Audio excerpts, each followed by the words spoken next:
there kids, Psycho Dude Horror here. So, thank you so much for letting me enjoy this horror journey with you guys. And for me becoming a horror narrator, thank you guys so much for this continued support with all my stories. And thank you guys very much for sticking with me through all the breaks and everything.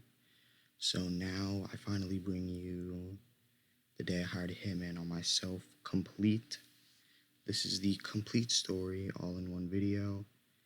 I'm sorry it's really long. So, basically, it's all the videos. I just download them and put them all in one and edit them all together. But I am going to be cutting out, like, the intros or, like, things in the middle where I say, like, oh, you know, we're going to do another chapter or whatever. Just so you guys don't have to sit and listen through all that and stuff. And you can just listen to the story all the way through. So, thank you, and I hope you guys enjoy. And I will see you guys in the next story, which today I will actually be finishing. My Tiny Towers got put on lockdown because, as you guys know, I've been working on that story for a while. And now, tonight I'm going to be finishing it, and then there will be another complete one up by tomorrow, if it's not today. So I'm going to be making the complete version of that one tonight. And if it's not uploaded tonight, it will be uploaded tomorrow. So again, thank you guys for sharing this journey with me and allowing me to take this journey with you guys. And I shall see you guys in the next story. Stay scary. The day I hired a hitman on myself.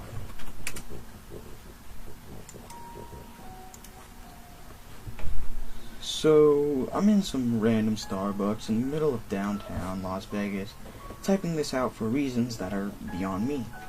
Guess that if I die, I at least want someone to know what happened to me. You're probably getting the impression that I am scared for my life, but you'd be completely wrong. In fact, I'm having the most fun I've ever had. This is by far the best game I've ever played. Now, enough of my babbling. Let me indulge you on why I hired a hitman on myself. It all started about 4 weeks ago. I'm sitting in my office, bored as heck, staring blankly into my computer, counting each individual white pixel on that gosh darn screen. As I'm staring off into space, enjoying the peace and quiet of my own little world, I start thinking to myself, why did I end up this way? My life's been boiled down to me sitting in this freaking cubicle for 8 hours a day, eating and sleeping. I'm sure as heck didn't grow up thinking, boy, I'd sure like to spend the rest of my life filling accusations for some soul-draining corporation. I mean, I make good money, sure, but I don't even feel human anymore. It's like I'm just going through the motions, you know? I have no kids, no girlfriend, no family that actually want anything to do with me. I'm completely alone. I need some adventure in my life again, some excitement. Freak, anything is better than what I'm doing right now. I snapped out of it as soon as I snapped out of thinking how pathetic my life is. Was once my annoying freaking boss asked me if I had finished this week's paperwork. I hadn't yet, but I lied to him and told him I did. He told me in this "I'm superior to you" tone to have it on his desk by tomorrow morning. I said, yeah, sure thing. I'll get on that, you self-centered bad person. I finished up with the form I'd been working on and turned off my computer. It was 5 p.m., signaling the end of another meaningless day. I got home and started thinking about what I could do to make my life better and a bit fun. I went through the usual ideas of vacation, moving to a new city, maybe a new car. Yet, they all fell short. I needed something really freaking crazy to go down. I wanted to drop a bomb on my former life and really get stuff started. I started doing stuff on the deep web, looking at all the illegal stuff they had to offer. And then I saw an ad that said, have a problem in your life? Hire one of our cleaners to take care of it at the Chilitzel Resume. Now my interest was piqued. I checked out their website, and it was a site to hire a hitman. Then a thought popped into my head. What if I hired a hitman on myself? It would be like a game of cat and mouse, and the punishment for getting caught would be, of course, death. I was curious to see what their guidelines were and to see how far they'd go to eliminate a target. So I emailed them saying I had a problem and I wanted to get rid of. Within 3 hours I got a response back informing me of all the details of the business and the range of myself and the prices it would cost me. I didn't respond right away, allowing me to think carefully of what I was getting into. The more I thought about it, the more excited I got. This was the ultimate adventure game, like a real-life video game. I could have someone that would spend day and night hunting me down, and would have to spend all my time hunting them down. The first person to find the other wins, and the loser dies. It was perfect.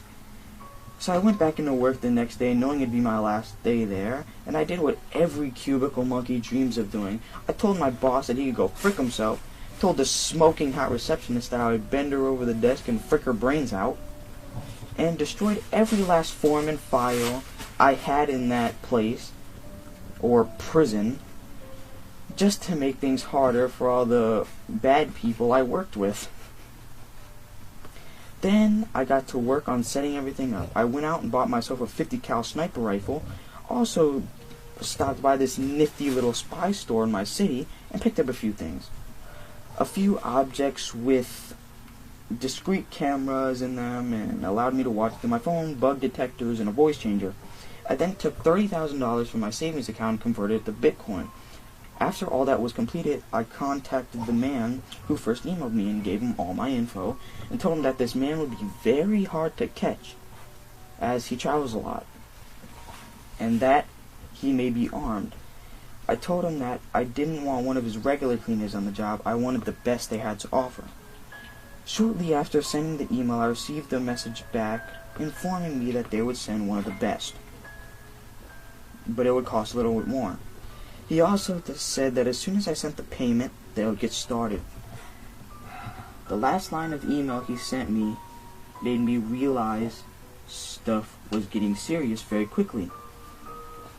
Just a quick warning for you, once the payment is sent, confirmed that there is no going back. The job will be taken care of and there's nothing that can be done to stop it. Perfect. I sent the payment immediately and then got a confirmation email back that it was received and that someone would be sent out the next day to my location. Now the real fun can begin. So that's the start of this huge thing I created for myself, and like I said, it's been loads of fun. I've been at the Starbucks here for around 2 hours now, and I need to get going. I can't stay in one location for too long. I'll update tomorrow with the rest of my story so far if people are interested. Wish me luck.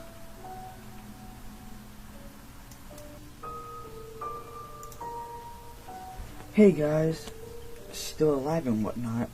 I need to clear some stuff up with you guys before I get into my story. First off, a lot of you have been doubting the fact that I got a 50 cal Barrett sniper rifle without a waiting period. The reason I was able to obtain it easily was because the state I bought the gun in is very lenient when it comes to gun policies. And on top of that, the owner of the store was my neighbor, so he knew that I had wanted one for the longest time, as I have an interest in long-range shooting. So all I had to do was get a simple background check and fill out all a good amount of paperwork, and it was mine. Secondly, a few of you are saying stuff like, "You're not going to last a week." If you even read my first 2 paragraphs of my first entry, you would have known that this has been going on for 4 weeks now. I've had a few encounters with the man, and I'm hoping to finish this up in the next few days. Anyway, let's continue. So I've gotten my confirmation that the payment was received and someone would be sent the next day. I started packing all my belongings in my apartment that I would need, as I would not be able to return until after this was all completed.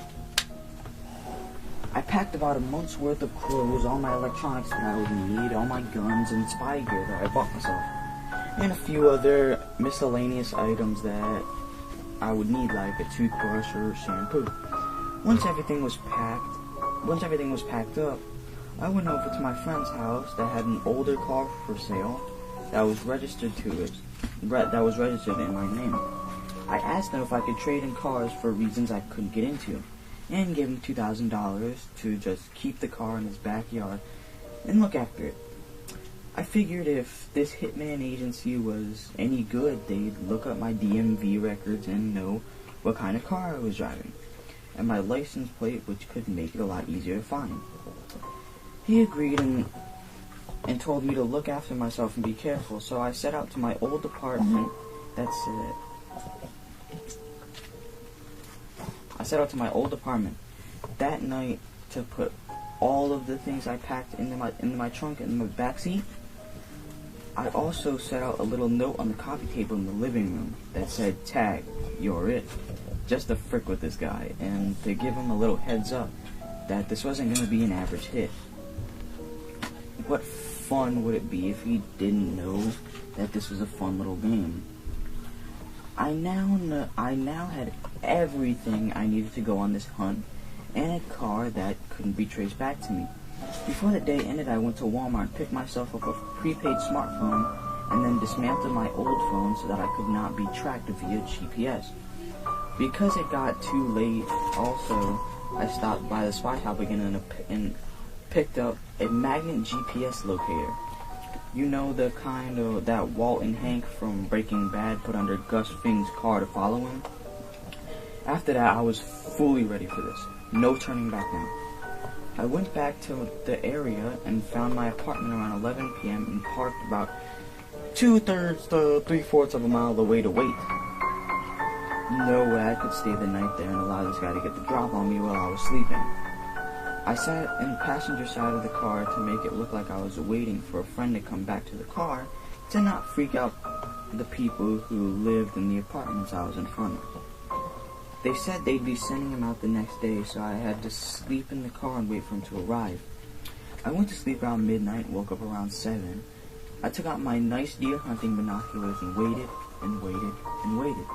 Finally, I got hungry enough to convince myself I needed to eat, so I went to a little fast food joint and picked up a few burgers.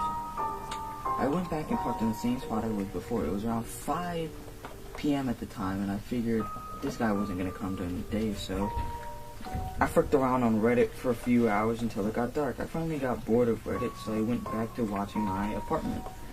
Around 10 p.m., I watched an all-black car with dark-tinted windows. I think it was a Chrysler 300, pulled up a few hundred feet from my apartment on the other side of the street.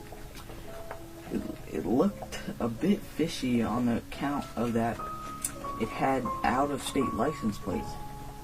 I've never seen it in my neighborhood before, so I started watching it. It just sat there for about 10 minutes, presumably checking out my house. Then it drove away. Huh, well, that was weird. I thought to myself as I had a biggest grin on my face. I knew that was my guy. I tried to sleep that night and maybe got a few hours in around 1 o'clock. But I was so excited with anticipation that I couldn't get a full night's rest. I woke up around 3:30 in the morning to check things out. So I started freaking around Reddit again to pass time. Around 4 a.m., the same black car pulled up in the same spot it was before. About 2 to 3 minutes of waiting there, the light shut off and a man got out. He was a bigger guy, around 6 feet, but was bigger muscle-wise. Dude could definitely beat the crap out of me in a close quarters combat, so I knew I couldn't let that happen. The guy was also dressed in a really nice suit. What a freaking stereotypical hitman, I thought to myself. I noticed I had the biggest grin on my face again. I felt so alive. The man walked across the street and sure enough, he went up to my apartment, he took a key out of his pocket, put it in the lock, and slammed on it with a metal brick thing. I knew it was a bump key. He then entered my apartment and shut the door behind me. Around 30 seconds after he did that, I used my binoculars to focus on his license plate and wrote down the number. After about 5 minutes, he came out and put something in his pocket. I'm pretty sure it was his gun. He also had something crumpled up in his other hand and threw it in the gutter. Got back in his car and drove off. I waited around an hour to go see what he threw out. Sure enough, it was the "Tag You're It" note I left him. I started laughing hysterically. He knew that this was going to be a lot more fun than I could ever hope for. I went back to my car trying to catch a few more hours of sleep. When I awoke, the sun was already up. It was around 8 a.m. I drove to another one of my buddy's house who worked for the DMV to get some info from him. He wasn't there, so I went to his work to find him. After about 15 minutes, when he was in between helping people, I walked up to his counter. He was surprised to see me and greeted me with, "What's up, man?" I sat down without saying anything to him and slipped him a piece of paper with a license plate on it, and he said, "What's this?" he asked. I just looked at him and said, "Don't ask questions. I need info on the person these plates belong to." "Dude, I can't give out that information to you. I could get in a lot of trouble." I pulled out $200 from my wallet and slipped it to him and said, "Please, dude, this is really important. This guy wants to kill me and I need this information. My life depends on it. Here's $200. I know you and your wife have been hurting for money." He looked at me with a really serious look and muttered under his breath, "Frick, man." He took the money and put it in his pocket and started typing on the computer. He then got up from his chair and told me he'd be right back.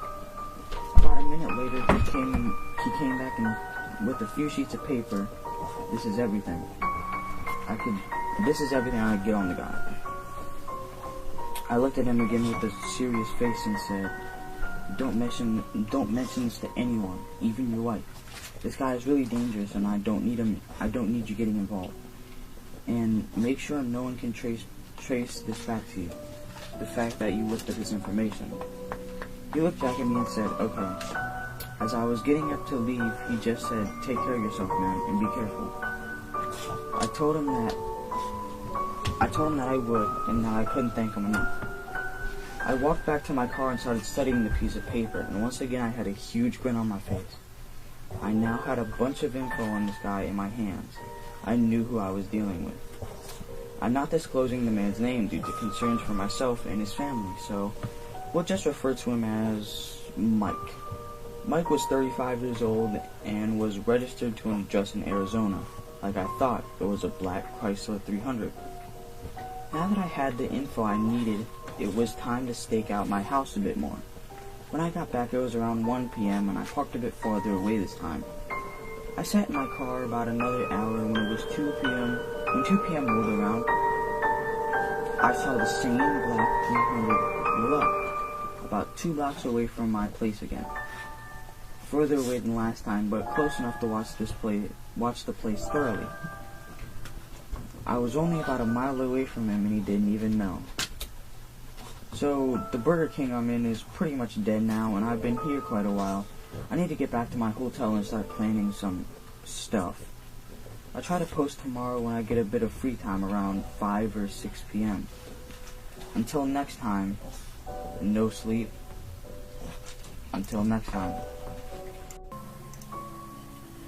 How's it going, everybody? So, first off, sorry yesterday's part wasn't too exciting, as I had to get through the boring parts to get to the kick-ass Michael Bay explosions part. Oh, and I'm not sure if I'll be able to update tomorrow. If I do, it'll be later at night. Why, you might ask? If Mike's last day on Earth, the day he gets a bullet between his eyes or his chest. Anyway, enough of the semantics. Let's get started. I had gotten back around the area of my apartment and had seen Mike parked down the street by my apartment. At this point, I was done asking I was done just watching him, trying to watch me all day. So I decided I needed to test his abilities out. I went a few miles away to the old Motel 6. I walked in and a nice older man was running the front desk. I walked up to him and asked him if I could book a room. He said yes, that would be fine, and I paid with my debit card. I also handed him an envelope and told him If he saw a man wearing a suit about my height ask for anybody to hand this envelope to him. He stuttered a bit, trying to get out that he doesn't do that type of stuff, but his attitude quickly changed when I pulled out a $100 bill and handed it to him. "Oh, of course, sir. If he comes in, I'll give it to him." I then went about 5 miles away to another Motel 6 and paid for a room with my debit card again, and handed this lady another envelope and pulled out an 100 and described Mike to her. "If he comes in here, I'll hand him the envelope, and he'll leave." She handed me my room key and I left. Then I went across the street a bit to a nicer motel and booked a room with cash. The room was on the second story and had a clear view of the Motel 6 across the street. You might be wondering what was in the envelopes and why I booked 3 rooms. Well, first off, I needed to see if they were monitoring my bank accounts. And secondly, I wanted to see if his reaction would be when he finally realized I led him to 2 dead ends. The envelopes were just 2 pieces of paper. The first one said "try again," and the second one said "so close yet so far away. Now to just wait." I got up to my room and took a shower because I desperately needed it. I then set up one of the hidden cameras that I had bought from the spy shop outside my room, facing the entrance to the front desk of the motel across the street. I went back inside and waited. About 2 hours later, wouldn't you know it, the black car pulled up in the parking lot. As I sat there, I looked at the GPS tracker I had a few days prior and was there, and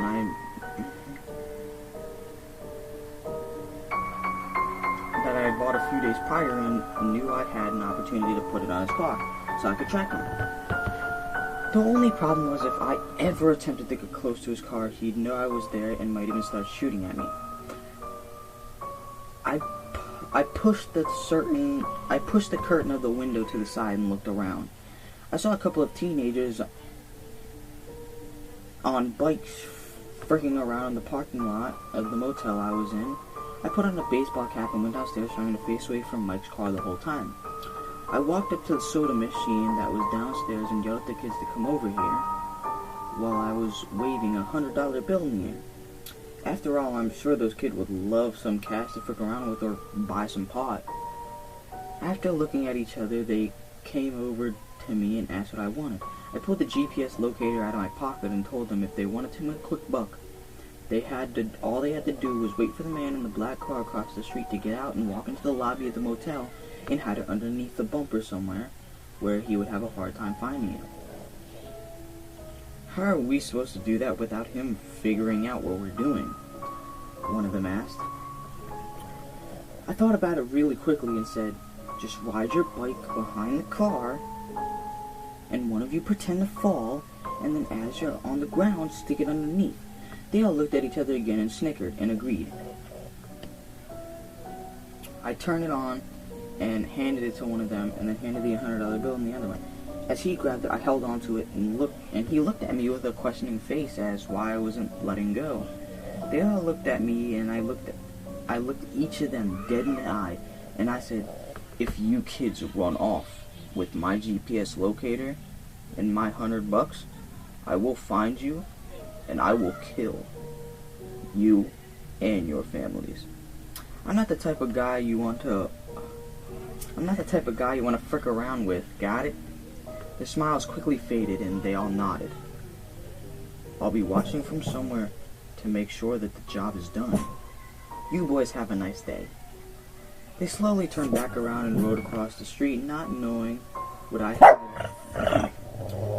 had just said was just a bluff. I took the back stairwell back to my room.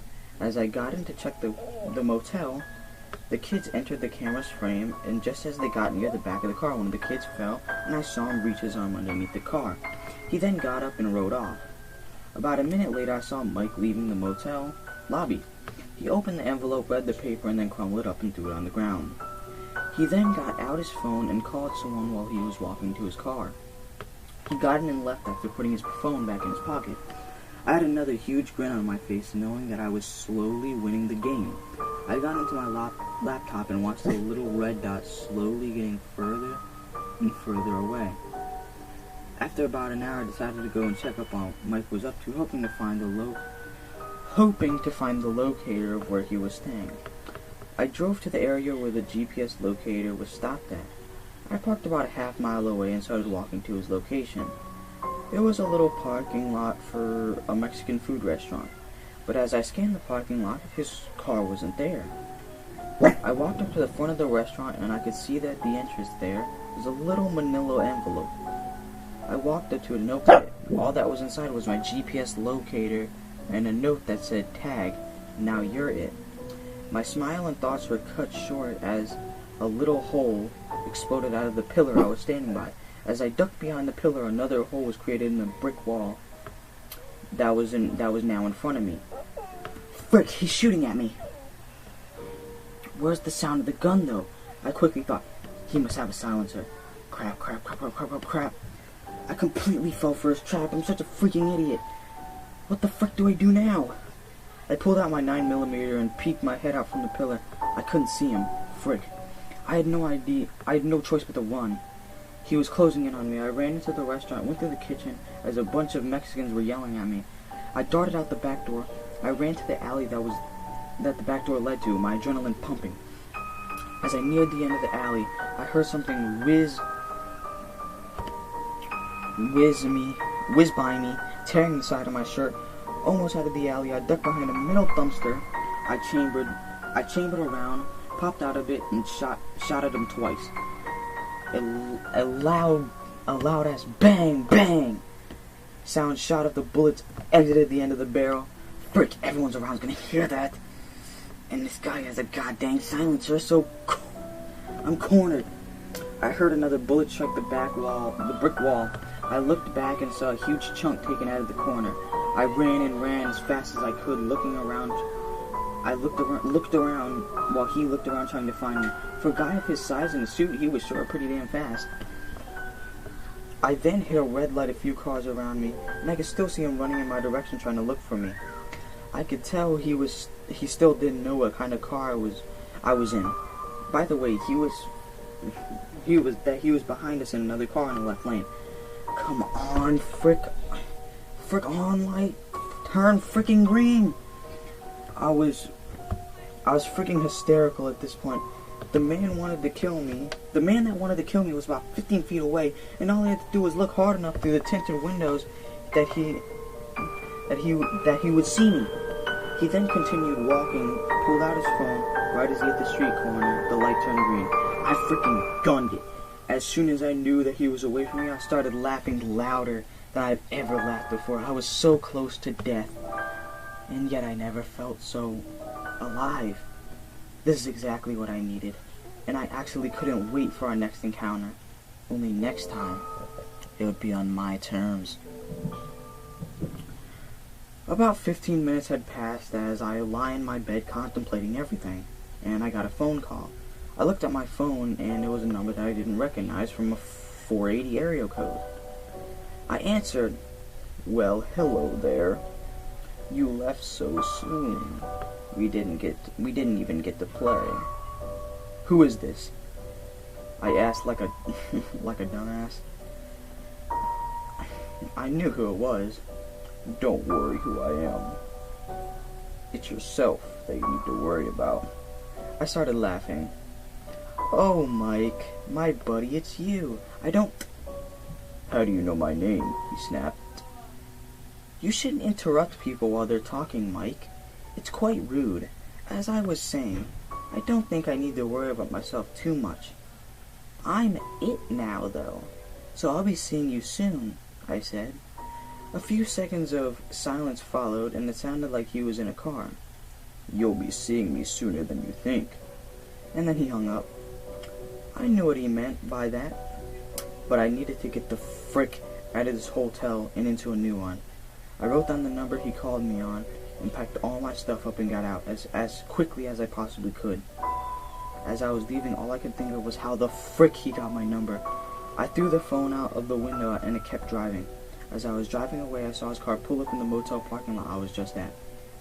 Anyways, once again, I need to get going. This bar I'm at is called the Blind Tiger. Is packed. But I've been here too long, and I need to get back to my hotel.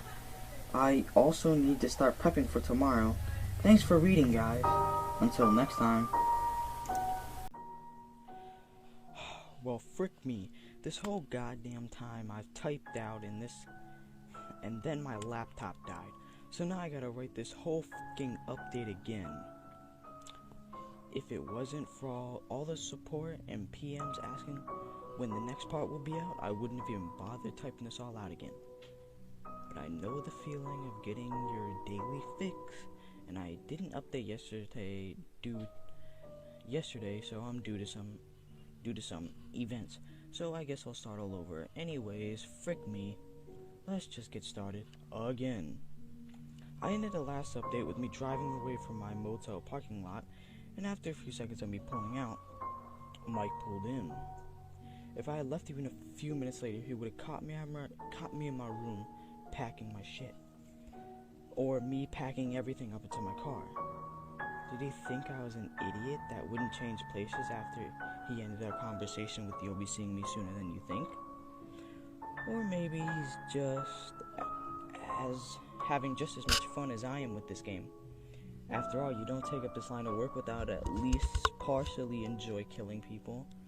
I'm probably giving him the same rush he's giving me, in that he probably doesn't expect his clients to actually go after him or even know that he's coming.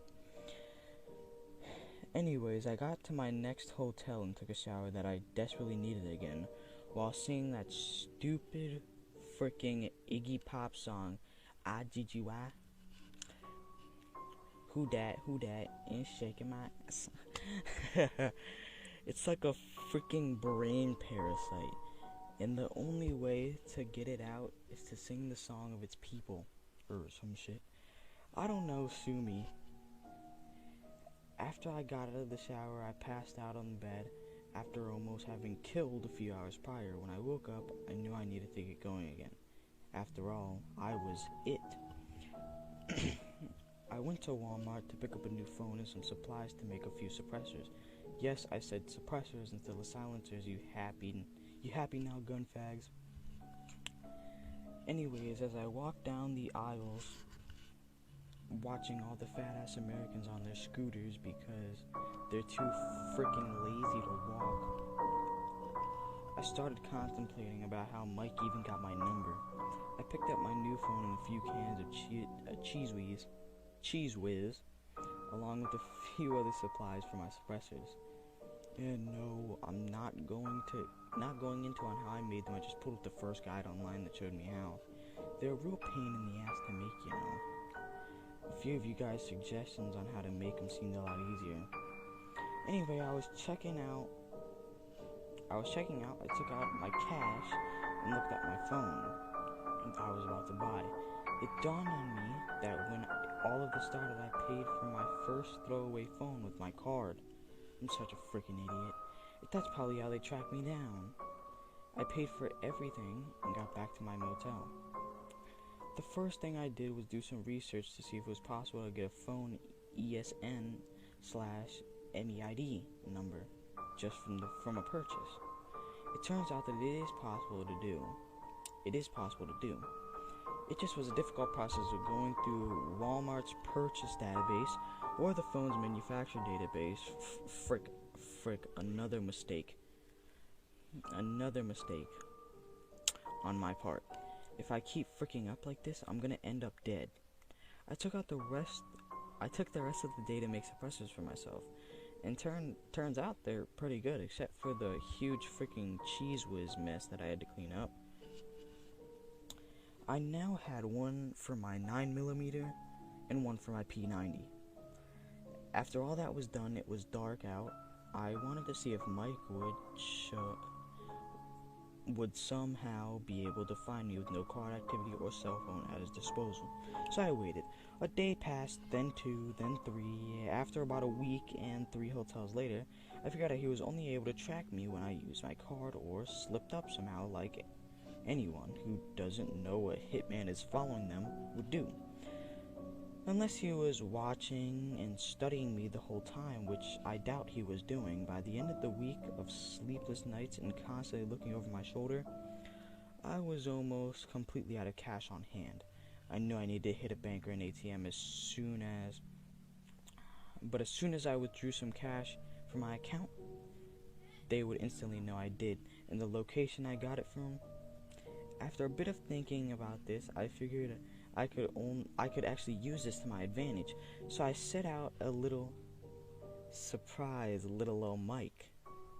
After all, a week prior he set me up, so I figured it was time to return the favor. I traveled about 30 minutes to the very outskirts of northwest Las Vegas. I found an area that seemed perfect. My bank on one side of the street and a desert on the other, with lots of boulders and Joshua trees on the other side. As I was surveying the area, on one of the corners near the bank, I saw an ATV for sale. I saw an ATV with a for sale sign on it. I went to the door and rang the doorbell. A nice typical suburban dad answered the door with his little girl right behind him and hugging his leg, and looked up at me and said, "Can I help you?" He said, "Yeah, I actually saw that you had that Yamaha ATV for sale. I was wondering how much it was." He told me it was $1,500, and I told him that I was interested. We shot the shit for a while, and he told me about his family and that they just had another little girl, so he had not the time or money to keep this thing around. My time of fun and fricking around is on hold for a moment, I guess, he said, laughing a bit. I laughed back, and while I was looking at him, I kinda envied him. If I had a girl I loved a lot, and some little ones that meant the world to me, I wouldn't be doing what I was currently doing, but that's neither here nor there. Sorry, I'm rambling. I told him that I was interested in getting it and how, if it was okay if I ran to the bank to grab some cash. He told me that it was fine and he would be waiting outside. I got to the bank. As I was able to put my card into the machine, a thought grabbed my attention. As soon as you pull out this money, you're going to be on a time slot until Mike comes and checks out the area. I mentally prepared myself and pulled out the cash. It was time for us to meet again, this time on my terms. I ran back to the man's house with the ATV, and he was outside checking everything on it. I handed him the cash and quickly gave it a test drive around the neighborhood. I got back in a minute or two and thanked him for his time and wished him good luck on his newborn. I got in my car and told him that I was going to park it around the corner nearby the park. I came back for the ATV, as I was going to be riding it today. He said that was fine, and I took off. As soon as I parked at the park, I literally ran back to his house and hopped on the ATV. I had just put out the cash and knew Mike couldn't possibly be on his way already. But something inside me knew that I couldn't involve this nice gentleman that I had just bought this thing from. I wouldn't put it past Mike to break into their house and kill everyone in there just for a hint of my location. I drove the ATV back to the park and parked it right behind my car. I got my backpack out from the back seat and put my homemade suppressors and my 9mm in there. I slung the P90 on my back as I rolled up a few paper targets and put them in my pack in case I got stopped by the police. At least I had an excuse that I was practicing my shooting out in the desert. I eventually got about 400 to 500 yards out into the desert across from the bank. I set up one of the targets and fired 2 shots from both homemade suppressors from each gun. They both worked really well, with a small sound coming out of each of them. The sun started to set behind the mountains, and I got set up and parked my ATV behind a large boulder. When it got completely dark, I got on top of a boulder and lied down. I put on a black ski mask and a black shirt so I wouldn't be noticed out in the open. I flipped the cap of my scope up on my P90 and looked through it. I could see the bank dimly lit as well as the parking lot. Now all I had to do was wait. It had been around an hour and a half, 2 hours since I had took out the money, and Mike should be rolling up soon. I waited silently just as watched people come and go from the bank, but no Mike. Around 11 o'clock or so, I finally saw his black car pull up. He drove around the bank once and then parked in front of it. I immediately noticed that his plates weren't on his car, which struck me as odd. He got out and walked up to the ATM and had something in his hand with wires attached to it. He put it on the machine and turns his back to me. Perfect. I flipped the safety off and took the shot. Boom! Center mass. He fell onto the machine and pulled out his gun. How the frick is he even moving? I shot him right through the fricking back. He ran and ducked behind his car. I aimed for the tires. Boom! Back right tire. Gone. Boom! Back left tire. Gone. As soon as he knew the direction I was shooting from, he popped his head out and shot twice in my direction. But he couldn't see me in the darkness. It was great. I had another huge smile on my face. Now you know what it's like to be trapped, you son of a bitch. But this time, you had no getaway vehicle. Alright guys, I was planning on going farther than this, but I think I'm done for today as far as writing goes. I'll update tomorrow and hopefully finish this series up in a few days.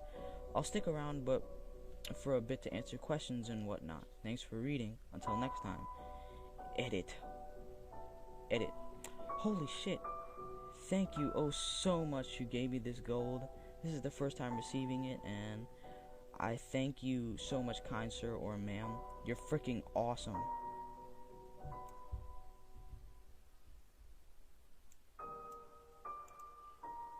How's it going? Sorry about not updating yesterday. I had a massive freaking migraine and couldn't even walk, let alone type an entire update.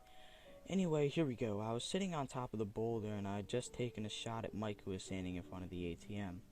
I forgot to mention during the last update that he had a mask on when he got out of his car. I could tell it was him though, with his suit and body shape. I took a shot at him and he fell onto the machine. I proceeded to shoot out his back tires on his Chrysler 300 to trap him. He was now a sitting duck with nowhere to run. He then went into the passenger side of the car and dove through the window. I don't even know what he was doing. He obviously knew that his back freaking tires were gone. He put it in reverse with the back rims grinding against the pavement. Then the car flipped around with the headlights pointing towards me. He gunned the car across the road and started hauling dick towards me. I shot a few times at the front of his windshield, but the bullets seemed to not go through.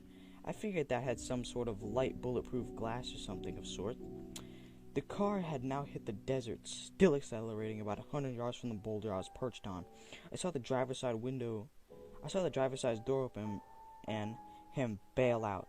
I shot once at him, but missed. As soon as I took the shot, I jumped off the boulder right by my ATV. About 2 or 3 seconds later after I did, I heard a huge explosion and saw a gigantic flash of light envelop the dark desert. I started up the ATV, slung my P90 over my shoulder as I rounded the boulder, and I saw Mike's car engulfed in flames. I flew past it searching for him with my 9mm out. He was nowhere in sight. I gunned it to the bank and ran up to the ATM where he just was at. The weird electronic wires device was hanging out of it and was snow sticking. I grabbed it and took off. I guess he'd forgotten it in all the commotion. I took off towards my car, still trying to look for Mike in the desert as I passed by again. Again, he was nowhere to be seen. I took off the ski mask and put it in my pocket as I was speeding down the street. I was so pissed that I let him get away. It wasn't going to be easy to get another chance like that one that I just had. As I arrived at my car, I heard sirens in the distance. I knew I couldn't just leave the ATV out in the open for the cops to find, so I found some bushes at the edge of the park. I took some wet wipes I had in my pocket and wiped off the handlebars in a few spots where I thought my prints would be. I ran quickly across as I could after finding the ATV and got into my car. As I was driving away, I heard more and more sirens in the distance. I hauled ass out of that area in order to not be linked with what just happened. It was about half an hour later, and I finally arrived back at my motel, exhausted and angry that I missed my chance. I pulled the devices that I had just gotten out of my pocket and started doing some research. I didn't find much on the outer web, but the dark net I found similar devices. They were apparently for hacking into ATMs and pulling money out of people's accounts. I needed to figure out what he was doing with this thing, and so I drove to a nearby coffee shop and used their Wi-Fi. I checked my bank account and saw several $1,000s missing from my account. All the transactions were in $1,000 increments. One day after another, it blew my mind. They were taking money slowly out of my account. in order to bankrupt me to slow me down. This just pissed me off even more than anything.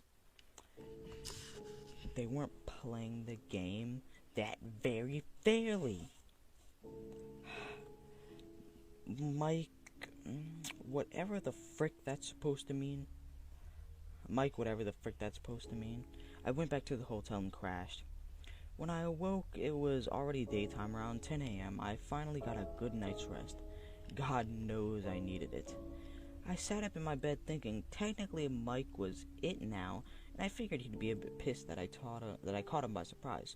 Oh, and on top of that, I destroyed his car to get away from me.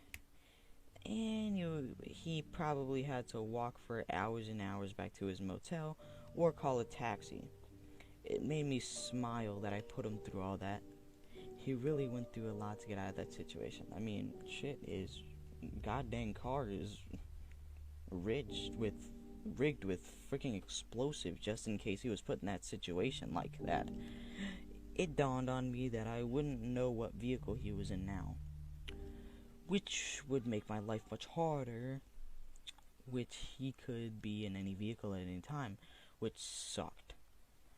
I just sat on the edge of my bed thinking about all of this, and there was a knock on my door. My adrenaline was pumping. I heard a key card get put into the slot, and the door handle jiggled a bit before opening. I grabbed my Glock and chambered around, and dove beside my bed. The door was caught by the chain lock. I looked to see a little Mexican housekeeper looking at me. I put the gun behind my back and stood up. "Housekeeping?" she said, looking at me. "No thanks, come back later," I said to her. She shut the door as I hear her walking away. I had a huge sigh of relief and unchambered the round. Frick, lady, you could have been shot. Weren't they supposed to say housekeeping before they opened the frickin' door? I sat down on my bed and slid my hands over my forehead and through my hair. I could tell my body was having a hard time with all this shit going down. I got up and took another shower. I stayed in that night in order to take out. The next day I switched motels and chilled out. I took another few days to chill out and recoup from everything that had happened. On the third day in this new motel, I needed to get to the end of this game fast. After a few hours in my room and not coming up with a single freaking idea, and stress as all hell before I couldn't come up with anything, I decided I'd go down to the strip and play a little poker to get my mind off everything. I went down to the Flamingo Hotel and started playing a bit. After a few hours of playing and winning a good amount, I decided that it was time to pack it up and quit while I was ahead. I cashed out my chips and headed out to walk the strip for a bit. It was so crowded and crawling with cops, I knew Mike wasn't going to take the chance trying to shoot me here. As I walked and noticed the Bellagio fountains started up, I stood across the street admiring them, and as soon as my mind got admiring them, and it took my mind off everything that was going on for a brief moment. As soon as my mind got sidetracked with the beauty of the jets dancing around one another, I saw something that shocked me to my very core. There was Mike walking in a thick crowd of onlookers watching the fountains. Holy freaking shit. Out of all the people in the whole freaking city, there's the one person that I was looking for right in front of me. He hadn't noticed me at all. I started trailing behind him on the other side of the street. I lowered my baseball cap and kept watching him, after always a few feet behind so he wouldn't see me. He eventually made his way to the Aria Hotel and walked in. I waited about a minute and then walked in. Just as I saw him make his way to the room elevators, no freaking way, I knew where he was staying. It was a 1 in a million. But something out there gave me a break. And put him right in front of me. I walked up to the lobby receptionist and gave her some bullshit story about how me and my buddy got separated and I needed his room number to check if he was there. She asked for his first name and last name and I gave it to her. She typed some things into her computer and gave me a room number. I couldn't have gotten more lucky. The more I thought about it, the more sense it made. If I were him, I'd want to stay in one of the most crowded hotels in Vegas. It makes getting found a lot harder. I thanked her for the information and took off. I made my way back to my car and drove back to my motel. I got in and took out one of my spare manila envelopes. I put the ATM hacker gizmo in it and a note that said Red Rock Canyon, 6 p.m., 2 days from now. Take scenic loop, doctor to White Rock Mountain Road, and turn right. Keep driving until the road turns to dirt, and keep going some more, and you'll see an older car parked on the side of the road. I'll be waiting. You're it. I ran back to the car and back to the Aria with the envelope and room number in hand. I took the elevator up to his room. A nice suite. I wrote Mike on the front of it. I took out some tape that I had, stuck 2 pieces onto the envelope, and stuck it to the door as fast as I could without making any noise. Hopefully no one would take it. This is my only chance to finally finish all of this. I ran back down to the casino floor and got to my car. As soon as I got back to my room, I started to prepare. I took out my 50 cal and started to clean it, from barrel to butt. I couldn't frick this up like last time. I started to put the gun back together, and there it was again, that big old smile back on my face. Alright guys, this is the end. There'll either be 1 or 2 more parts in this series. Again, sorry for not updating sooner, and I will sure update tomorrow. If you have my word. Again, thanks for reading. Until next time.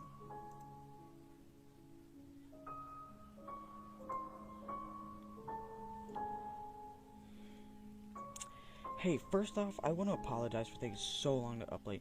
Secondly, I want to apologize for not update when I said I was when some of you guys asked. I currently have a massive freaking migraine, so I'll try to write as much as I can, as all the events have been happening over the past few days, and I'll continue where part 5 left off. Thank you guys again for all the support and encouragement. I started this series simply in case the inevitable happened to me. I wanted at least one person to know what really happened to the nameless, faceless author that keeps typing up these posts and putting them on the internet for everyone to see. They might be able to cover up any evidence they see fit to cover up to make any tragic disaster look like an accident, but the one thing they can't do is erase all of the knowledge what really took place that was now hidden deep inside one person's mind. But instead of one person knowing the truth, something amazing happened, and thousands, possibly tens of thousands of people that are located all over the globe now know, and that was something that no company, no matter how powerful, could erase. So, thank you guys. Honestly, I owe you. I got done cleaning all my guns at my hotel room, and then I proceeded to go to Walmart to get a few extra out-the-door items, along with the things I had brought home in a case. In any case, I could no longer stay in a hotel room and had to do a little camping. I picked up about 10 of 5-gallon propane containers, 2 big 10 gasoline containers, a big bottle of Jack Daniels, and some other odds and ends to keep me sane if I had to wait for him. After all he did, he had a reputation for taking his time to prepare and plan for whatever he was about to do, unless he was setting a trap for me. He really got this shit moving when the ball was on his court. Unfortunately for him, it wasn't this time, so I was prepared to wait. I stopped at the gas station to fill up my tank and the 10-gallon gasoline drums that I had just bought. Once I was done, I headed up to set up and wait. I arrived around 11 p.m. I told Mike to meet me at Red Rock in 2 days when I left him the note. I figured he was going to take the day and look between and check out the places for advantage and disadvantage, cover terrain, and which spots would offer the greatest advantage over the other, etc., etc. High ground with lots of cover. I had already done this week before, and I luckily have spent my fair time in the hiking alone, just to get out of the city, even if it was just for a moment. You'd be surprised how much more you can take in when you hike alone and don't have any distractions when more people are coming. I knew this area particularly well, almost like the back of my hand. Mike didn't, so I had a few ideas on where I could lay a trap for him if he decided to come the next day and do some scouting. I knew it wouldn't be good for ambush areas, somewhere I wouldn't expect and where he would have a extreme tactical advantage. There was an area about 2 miles in from where the paved road turns to dirt. Big boulders surrounded the road, along with tons of wild bushes and trees. Monsoon season was just coming to an end, so the vegetation was nice, thick, and provided lots of sight coverage. I was also planning on parking my car after this area in order to provide the illusion that that was where I was, where I would ambush him. However, that's a big overhang plateau formation in the distance. It had 3 great perch areas that looked over this entire stretch of road for about 1.5 miles in each direction. This is my best chance I had. I needed to take it. I arrived around 11 p.m. and parked my car way off the dirt road and on the line of and out of line of sight from people that would be driving by. I packed up all my gear I would need for the night and started to trike up the area I chose to watch from. I only brought 2 of my guns, my 9mm just in case. It's always good to have a good backup. And my baby that was a little hungry to do some hunting, the Bear 50 cal. I finally trekked up to the plateau, got my rifle set up for a good shot of incoming traffic. It was around midnight at this point, and I figured I'd just relax with some jack and some pretty shitty easy cooked meals for a bit. I had no internet or phone service, so it was good old-fashioned books and a few good comics to keep me entertained. I had other stuff in the back of the car, but I was content for the night. Around 2:30 to 3 a.m. I heard a car coming down the dirt road toward me. I was a little curious, as no one usually would be out here at this time of night. I figured it was a park ranger or some love-crazy kids that just wanted to be alone, worried about either as I had hidden the car extremely well,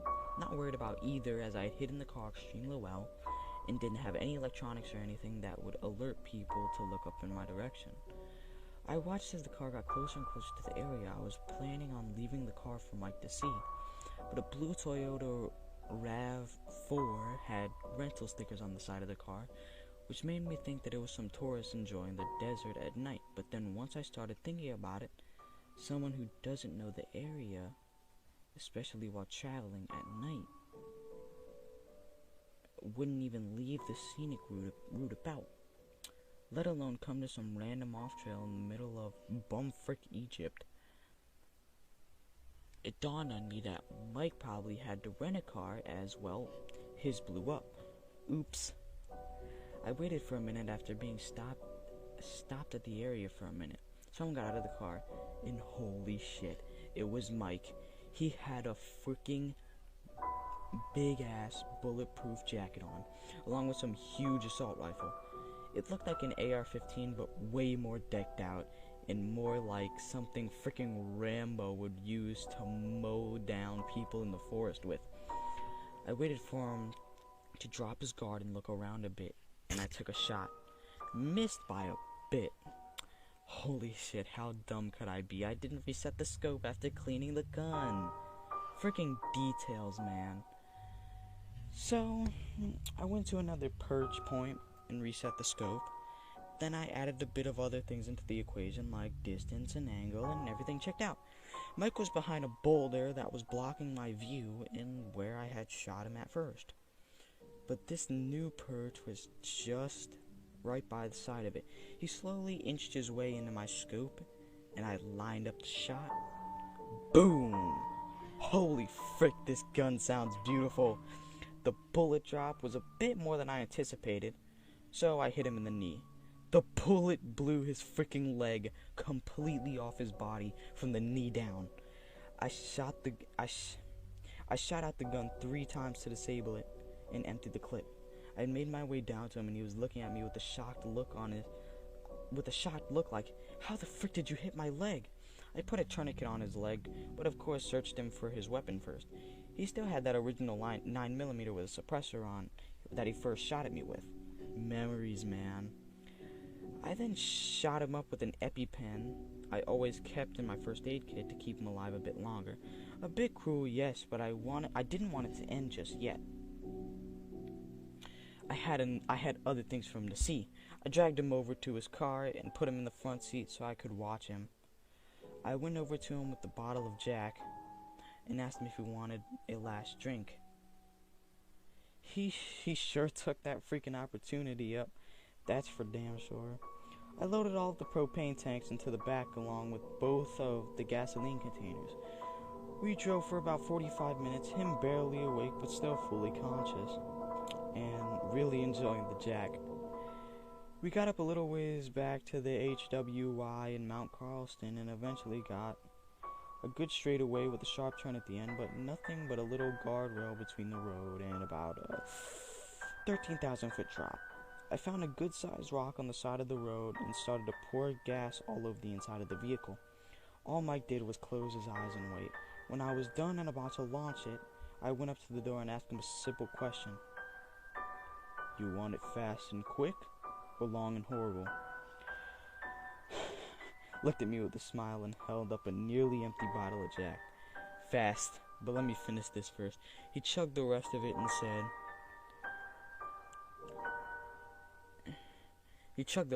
and said...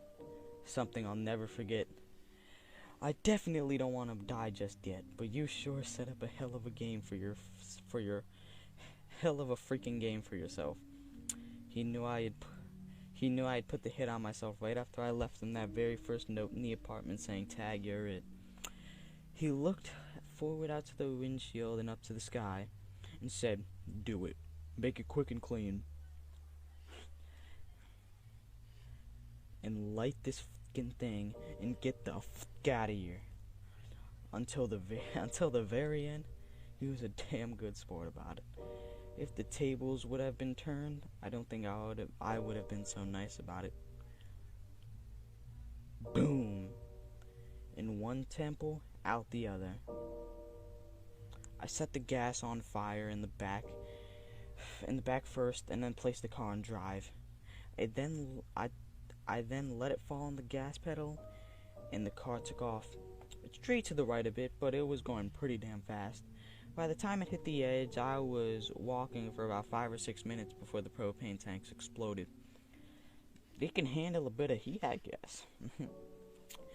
They went off one after another, and the last 4 or 5 of them all went off at once. Boom! I got off the highways and started walking the trail back to my area. And that's all of this should have ended, but I'm sorry to say that it hasn't. Mike and I met for the last time at Red Rock Canyon about 6 days ago. And ever since then, some weird shit's been going on. I really don't know for sure if they're all connected. It's obvious that some of these occurrences do, and the pieces are fitting together and constantly leading back to one thing. The organization I originally hired. But my mind is trying to make me seem that everything that's happening to me in the past 6 days, all of them fit together. I fear I'll miss something if I don't make them fit.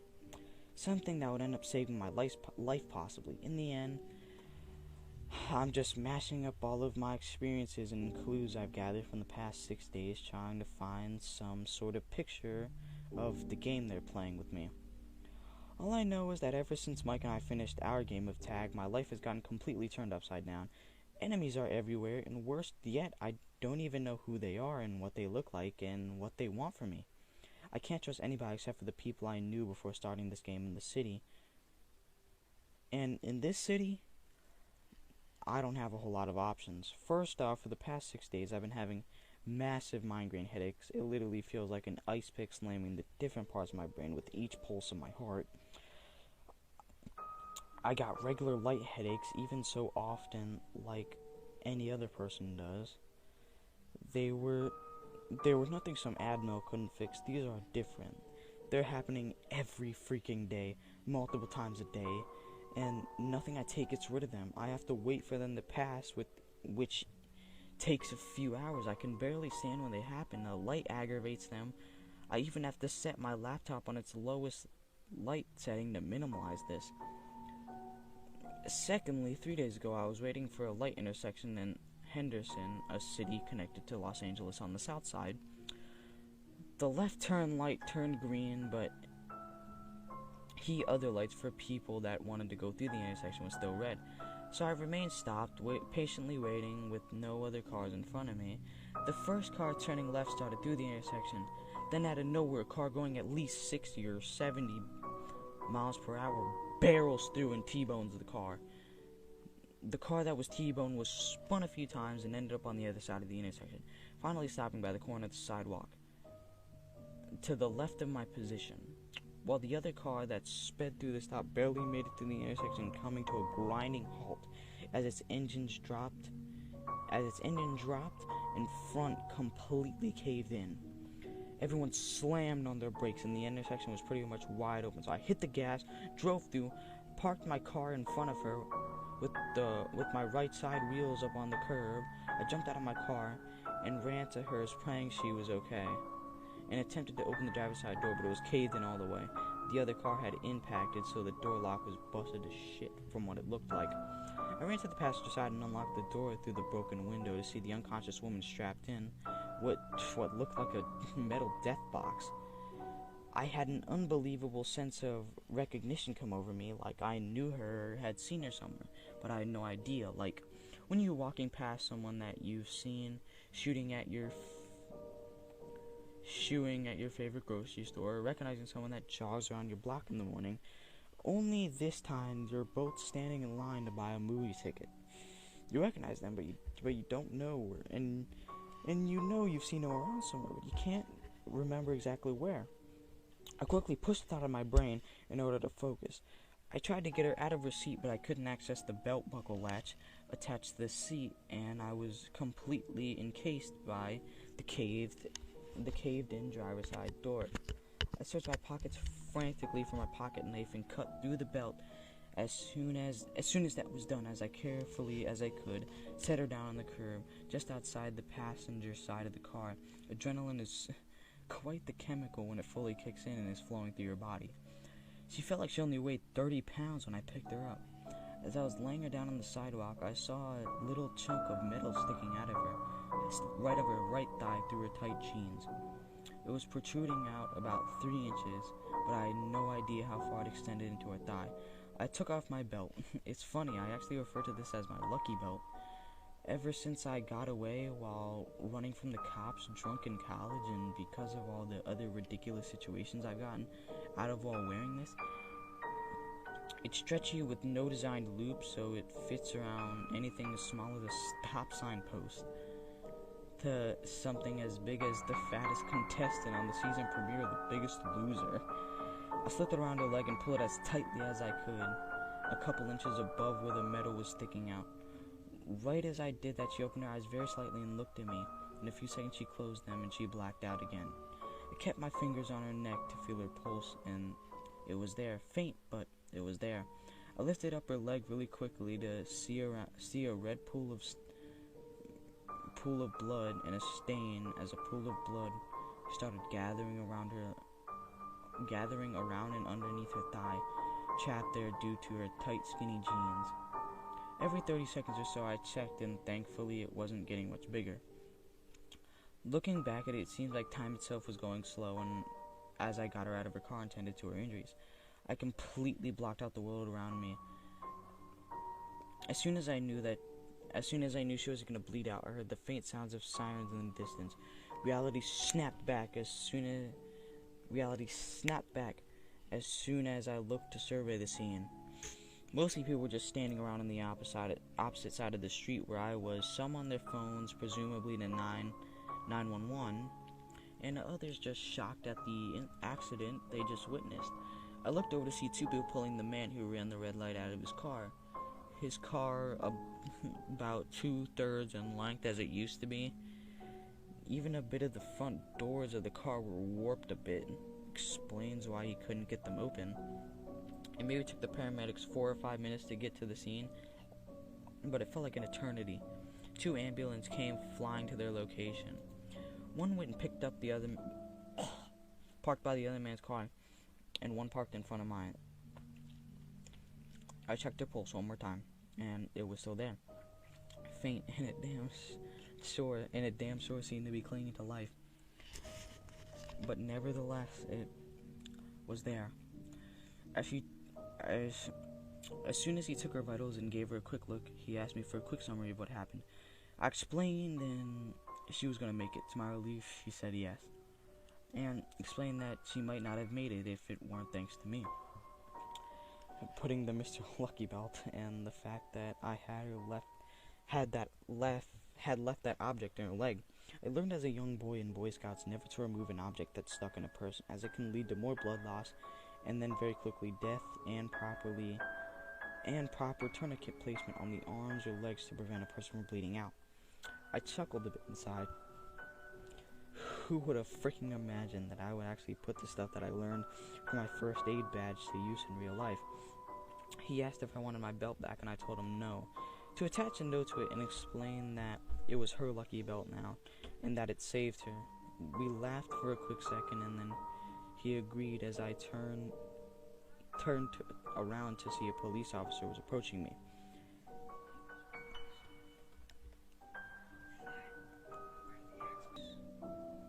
He asked me if I'd give a statement as to what happened, and I agreed. I turned around and he asked me to follow him to his car to get the paperwork. As I saw the other man sitting up on the stretcher and the other EMTs pulling him out, he yelled and slurring his words and acting as any obliterated person would after they just had caused a bad accident. I kept looking at him as he seemed familiar as well. I didn't recognize him as well as I did the woman I'd helped, but I had definitely seen him before. I knew him. I heard him shout in a drunken manner at the EMTs, My bronch didn't stop. The bronch pedal didn't do nothing. I couldn't sad. We continued to the cop car as I gave him my statement. As we were finishing up, another cop came to the side of him and chuckled a bit and said, "The guy's BAC was a 21 according to the breathalyzer." We also found a half-empty beer can on the passenger side door. He's saying something there about his brakes not working, but he's just fricked up. He's probably hitting the gas pedal instead. The officer took my statement, nodded, and the other cop walked off back to the scene as the tow truck had just arrived. The officer was taking my statement, turned and pulled a pad and pen on the seat of his squad car. "We're done here," he said in a serious tone, and turned to walk away. I told a few steps away and heard him say, "Oh, by the way, yeah? I heard you save that woman's life by slowing the bleeding down until we got here." I turned around and said, "I don't think I saved her by any means. I was just trying to give her as much time as she could until the paramedics arrived." I was turning around and started to walk away and heard him say in a quiet, deep voice, "Sounds like you did the opposite to the other guy who flew off the mountain pass on the other side of Mount Charleston a few nights ago. Perfect place to go off too. It must have been a 1,000-foot plunge or more." I stopped dead in my tracks. All the blood in my face fled. Replaced with a substance that felt colder than liquid nitrogen, frozen there, without turning back around to face him. "Excuse me?" I asked my very soul, not wanting to hear his answer because I knew, as I heard him say, "Oh, by the way, yeah, excuse me?" I asked my very soul, not wanting to hear his answer because I knew I was completely fricked. "Oh, nothing. You save one life and end another. I think that God would call that even, don't you think?"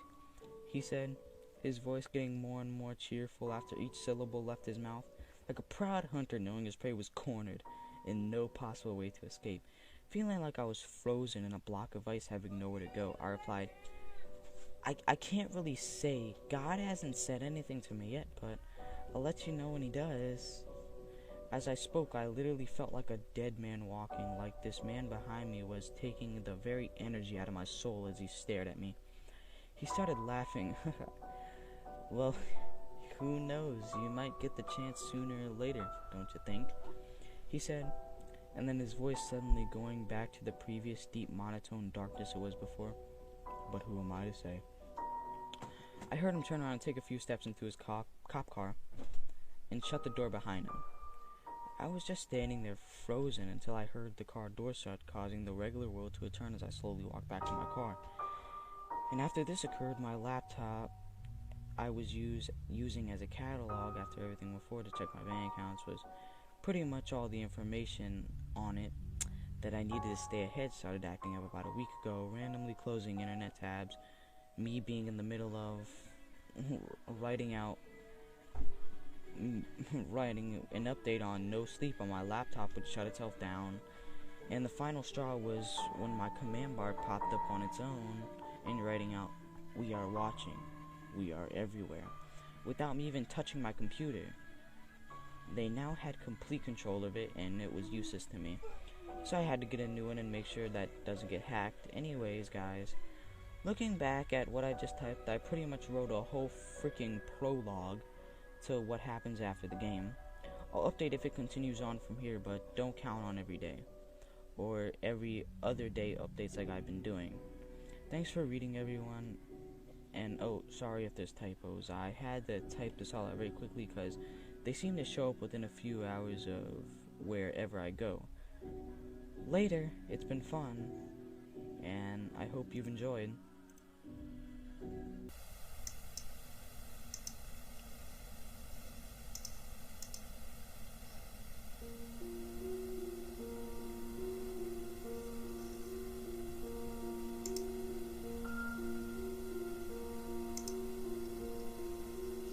Hey guys, so sorry for the last story looking like the ramblings of a crazy person.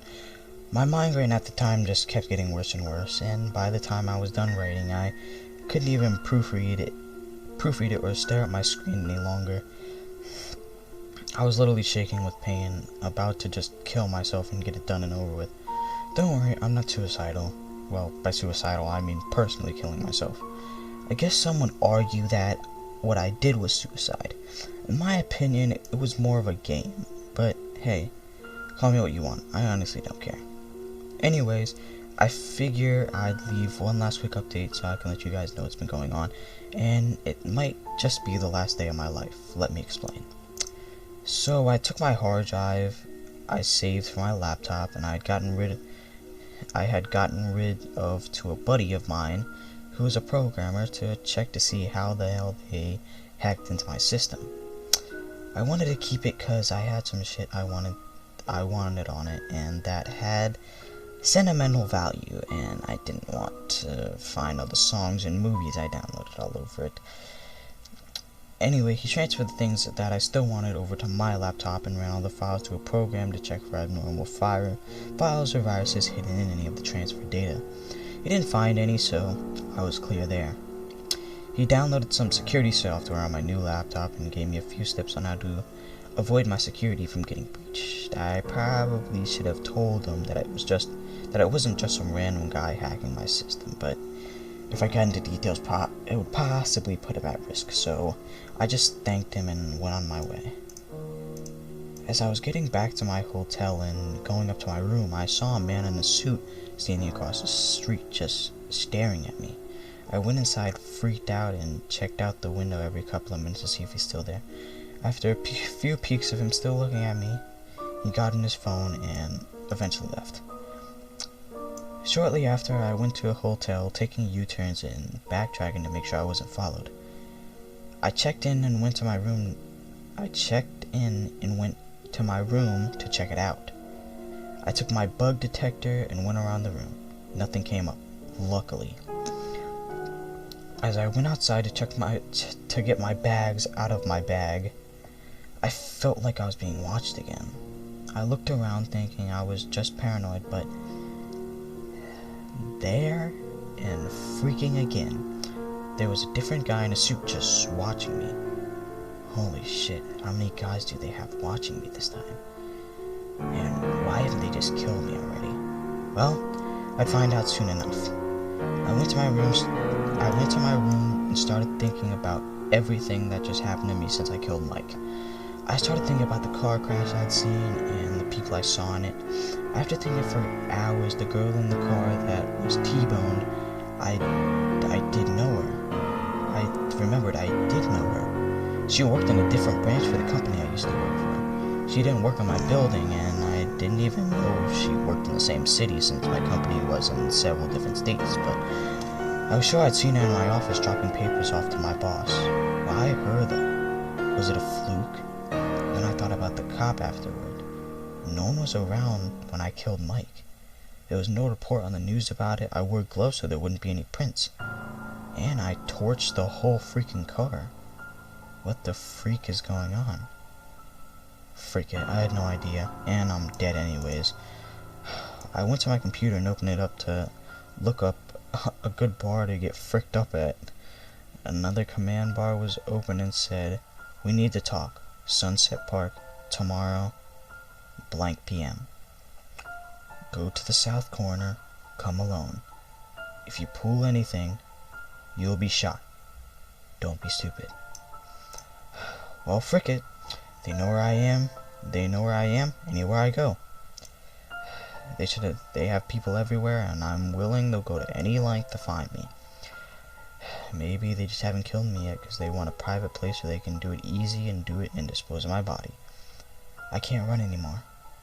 I don't want to run anymore. I had the time of my life, and now it's not fun anymore. Oh well, I'll see what they want, and I'm going to get shit-faced and have a good time. Later, guys, and in the words of our famous Ron Burgundy, stay classy, no sleep. Oh, before I go, I want to leave you guys with something. It was my favorite no sleep story I ever read. You may not like it, but it's the only no sleep story I've left with me that left me with my mouth gaping open. Thinking about its message while staring at the screen, I thought of it a few days ago, and thinking about what would happen if I did die. I tried hitting up the author to ask for permission to put it in my post, but it looks like he hasn't been on for the past 4 months. Anyway, here it is by user u/comealive104. I dreamt of hell. When it came to it, I was standing in a void with 1,000 other people, all shoulder to shoulder with no room to breathe. The air was hot and stale. Nobody moved. I took a deep breath and glanced around me. A carnivorous ceiling encompassed us, a rocky ledge pressed on our feet. I stood on tippy toes to get a better view. Wait, not 1,000 people, more like 1,000,000. They went on for miles and miles on all sides. For several seconds, I could only stare. I heard it before I saw it. The decomposing, a strange buzzing filled my ears as the people around me collapsed, moaning, groaning, and foaming from the mouth. Eventually, all that remained were broken skulls, along with flies and hornets crawling inside and out. Back and forth, in and out. I stood alone, nostalgic and lonely. "Well, you made it." I turned to face him. A bald head, Arabic beard. He was busy playing backgammon with an invisible opponent. "Made it? Where?" "To where do you think?" He picked up a white button and gently replaced it with a black one. I felt something sink deep, far inside of me. My very soul turned dark and churned out a bit before settling out. Frick. Yeah, I knew where I was. "You didn't believe in this place, did you?" He breathed the slightest of smiles. "No, sir." It was getting hotter. He laughed. "You didn't want to believe, did you?" "No, sir. I didn't." For the first time since waking up, I felt afraid. Terror began to sweep through my body like a wildfire. I was losing it. I fought to compose myself. "You really had me fooled, you know. I was almost positive that none of this was real," I said shakily. He smiled, nodding knowingly. I continued. "They said the greatest trick you ever pulled was convincing the world that you don't exist." His smile slowly faded. No. The greatest trick I ever pulled was convincing the world that there was an alternate. I paused and shivered. You mean there is no God? The devil began to chuckle. His laughter increased with intensity until it deafened my ears. Then he spoke, and the boom crushed my thoughts into 1,000 fragment shards. The cavern walls shook. His words were roared beyond comprehension, each syllable a meaningless cacophony. I jerked awake, screaming and clutching my eardrums. Just a dream. It was just a dream. Several minutes passed as I sat in my bed, breathing heavily and sweating profusely. Then I heard again the devil's last words, this time softly whispered in my ear. I am God.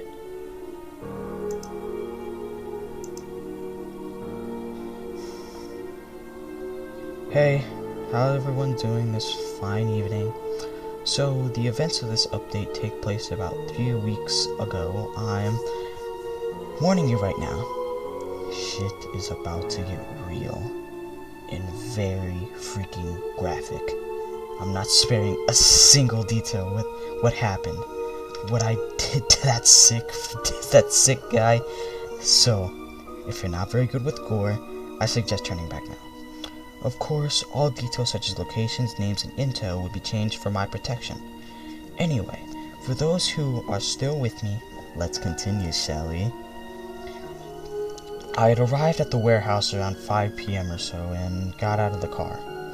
I was greeted with an amazing sight. On the outside, this warehouse seemed old and rusty from years of being exposed from the elements. Inside, however, there was a quick tour while the lady who talked to me earlier was giving me the rundown. Her words were going in one ear and coming out the other as I tried to study every last detail of this massive place. We got to one room and my interest was piqued, as it looked like a goddamn launch room at NASA. A full HD projector was at the front of the room, and behind it were rows and rows of fancy computers streaming with codes and different applications. Each station had a man or a woman in a suit manning them.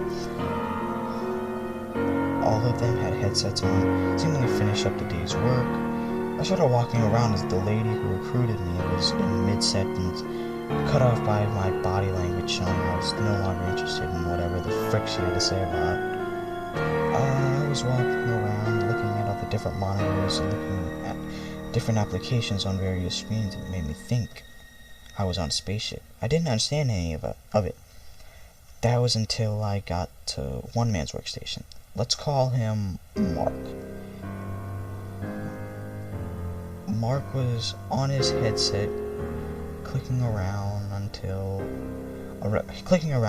on his multi-monitor setup, and I saw something while peeking behind his shoulders on the far left monitor. It was a picture of a little blonde girl. She couldn't be more than 8 or 9. Pretty blue eyes that shined like the sky on a bright summer's day. She looked a lot like my little sister. It made me smile. I wondered why this picture was on his screen.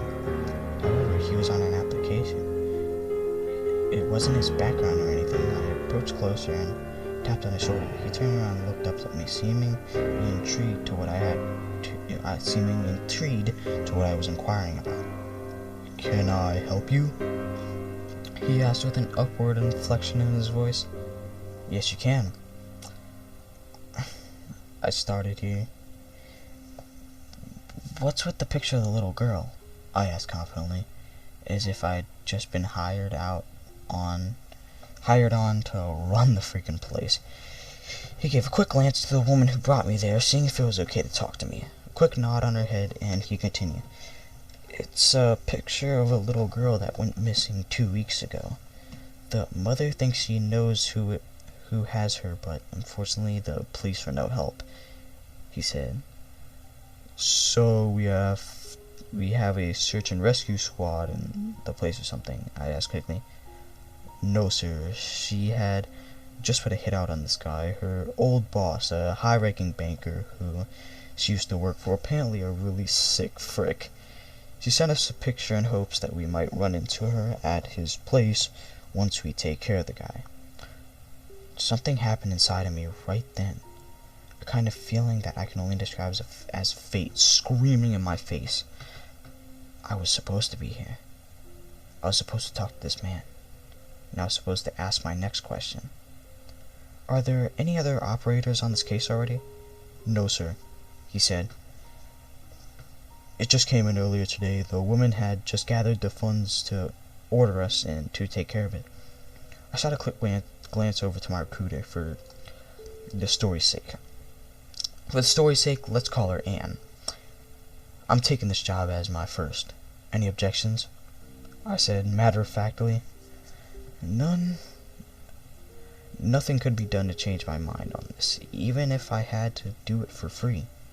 She came over to the computer and asked me to give them a minute so they could talk. She came back up to me where I was waiting after a short time. This job isn't the type of thing I was going to assign you first. It's a hit. You know that, right? I'm well aware. I said, my tone hard as stone. Okay, as long as you know. By the way, how come you want this job so badly?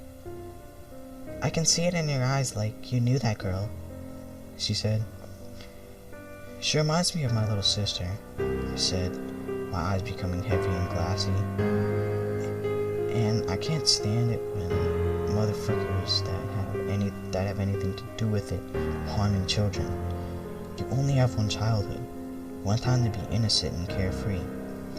People who take that away from them deserve to die, slowly and painfully. I agree. What I'm getting at is even if this man had nothing to do with the little girl's disappearances, you still have to go through with it. You'll have to bear that on your shoulders, she said. She was surprisingly considerate. I realized that. Besides, he's a piece of shit banker. I want to hang his ass just for that. Probably a smug-ass fricker. By the way, if any high up the ladder bankers are reading this, no offense, you just happen to really frick our country and pretty much the world economy, and I don't like your kind. She smiled and went back over to the guy's station.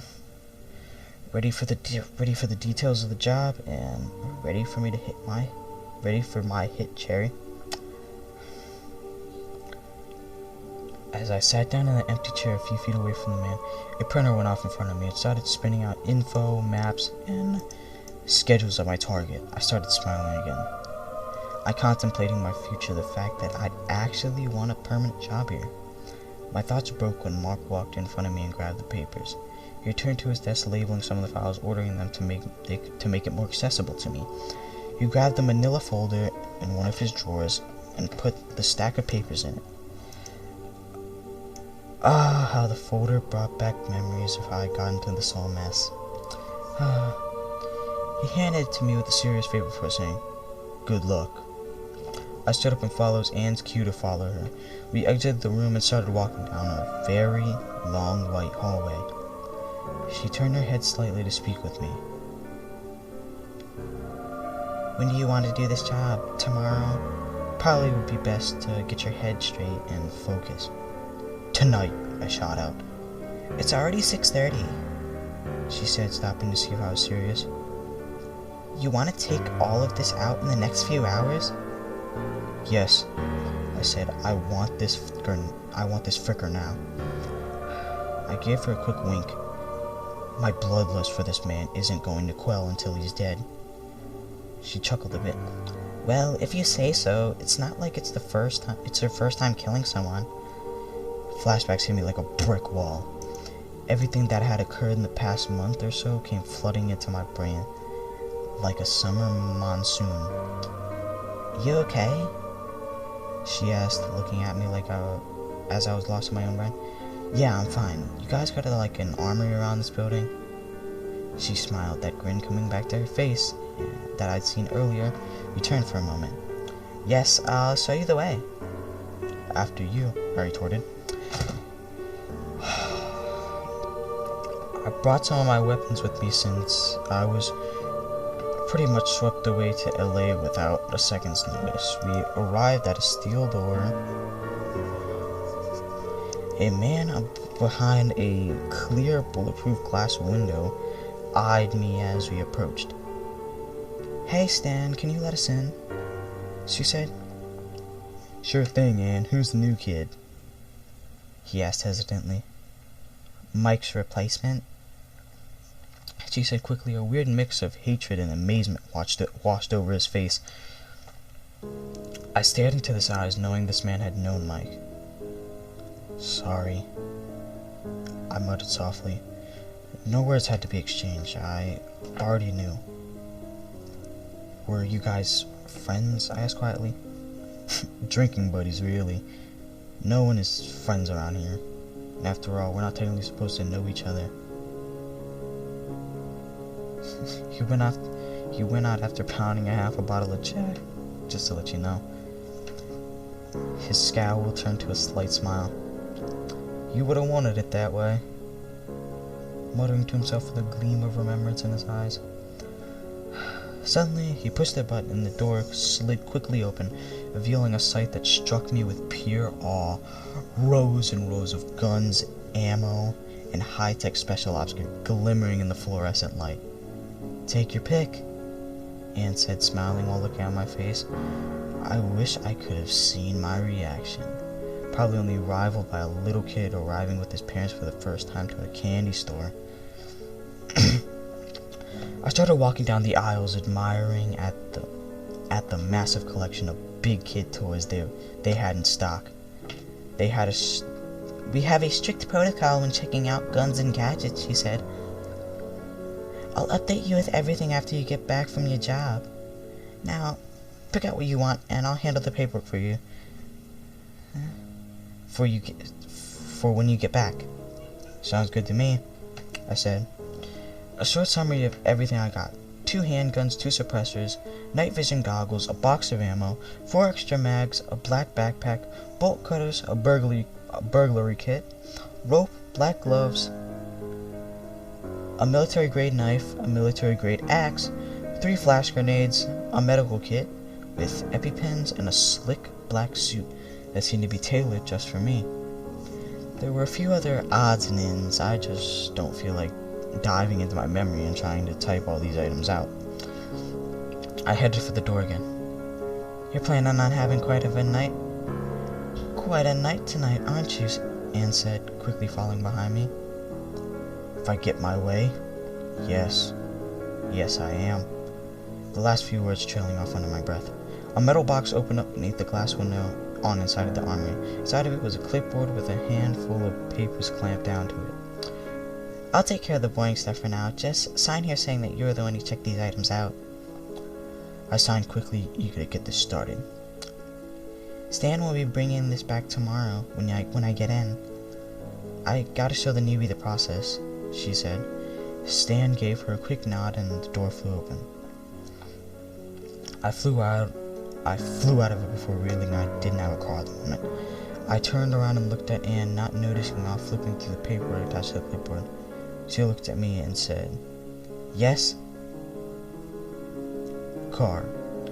I need a car, I said, stuttering a bit. Oh yeah, that had slipped my mind. Follow me again. She led me around a few corridors into what seemed like the back of a warehouse. She went through a door into a large indoor garage filled with black cars and SUVs of all shapes and sizes. Take your pick, except for the ones that are parked inside their red boxes. Those are reserved for some of the top officials. I nodded quickly before running around the lot like a spoiled teenage girl getting her first car from mommy and daddy. I walked up to a set of black Bentleys, both black from head to toe, each with a set of government plates. I pointed. This one. I had a huge grin on my face and laughed. I see you have an eye for luxury, huh? I suppose, I responded. She went over to a large metal rack and looked up the spot for where it was parked in. As I approached her, she threw me the keys. "Don't freaking scratch it," she barked at me as I ran back towards the car. Yeah, I looked back from across the lot. I opened the trunk and put everything in there, ready to get the night started. As I headed for the garage door, I noticed Anne waving me to drive over to her. I rolled the window down and stopped right beside her. "Here's the address of where you're gonna go meet me when you're all done with this." She handed me a cell phone with an address written down in it, in the default notes app. "We'll be meeting you here 20 minutes after you call us to retrieve the car and take you back to return the gear." I gave her a quick nod. As I was about to roll the window back up, she put a hand on it. "I don't have to remind you that we won't think twice about putting you 6 feet under if you happen to ditch us. You normally need to build up trust for new operators before sending them out. However, I have an inclination that you won't be going anywhere," she said, looking me dead in my eyes. "I know," I said. "I'm not going anywhere." She took her hand off the windowsill, and the garage door started to open. I sped off, the sun setting, illumining a pink and purple sky, greeting me as day turned into night. I parked at a local pizza joint to look over a few notes. I grabbed a slice to eat while reviewing everything in the file I was given. We'll call this guy Ralph. Ralph was a high-ranking banker at a major bank in downtown LA. The type of guy who spends 5 years getting promotion after promotion over guys that have been with the company for just 20 years because he was born into a family with connections. The type of rich douchebag that acquires a sick and twisted taste of erotic things as soon as he secures a position of wealth and power. The file said that he had made multiple advancements on the woman who took the hit on him, raping her one of the times. A complaint was filed on her behalf, only to be told that by the higher-ups to shut her freaking mouth if she wanted to keep a banking job anywhere around the entire West Coast. A man with connections indeed. He also said that he had mentioned something about tasting her little girl as well. This made me sick to my freaking stomach. Yet I was smiling. Smiling because this rich douchebag had no idea what was coming to him. The worst night of his life would be his last as well. No kids and a young 20-something-year-old girlfriend who was on a trip to Hawaii at the moment while he was finishing up work before taking a vacation himself. After I'd read enough and had a game plan, I started taking off. I noticed I'd only eaten half my pizza. I was so excited and nervous that I didn't have much of an appetite. The sick things I was going to do to this perverted frick. Just thinking about it makes me smile. One less sick freaking scumbag on the earth to hurt people. I was either going to make him suffer just a bit if I found the threats to the woman's daughter were in fact scared for just empty scare tactics, or gonna make him feel the pain of 1,000 medieval executions if I found evidence on the contrary. I set out around 8 to 9 p.m. to get started. I passed by the mansion community that he lived in. Guards checking in guests before they could enter. Security was terrible, but it'd be easier and more beneficial to sneak in. I found a spot about a quarter mile away and parked my car. I made my way, backpack in hand, to a back brick wall of the community shrouded by darkness. I hopped the wall and made my way to the man's house. The house was dark, vacant. It seemed empty or void of any human activity. I used a bump key to get into the garage door that led out from the side of the house. No cars were in there, neither was there one in the front. I checked the door leading into the house. It was unlocked. I slid right in and gave myself a tour of the place while making myself at home. I tried to make a quick making my way while tipping over expensive shit like lamps and vases. 'Cause why not? This guy's a disgusting prick. I entered one room and saw something that caught my interest. It had a few teddy bears, and upon a closer look, the dresser drawers contained children's clothing.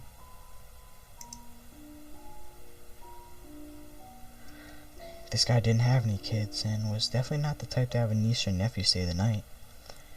It was just all felt off. I could feel it. In the closet, I found a tripod accompanying an HD camera to go with it. It gave me the chills. Different sections of the house, he had turned off the street onto his driveway. It was go time. Time for this motherfricker to pay. I watched for a moment as the second-story balcony as he stumbled out of his car to the front door. He was definitely drunk, which is good. Makes an easy target. I exited the bedroom, grabbed a signed baseball bat that was hanging in the hallway, and I made my way down to the double front doors.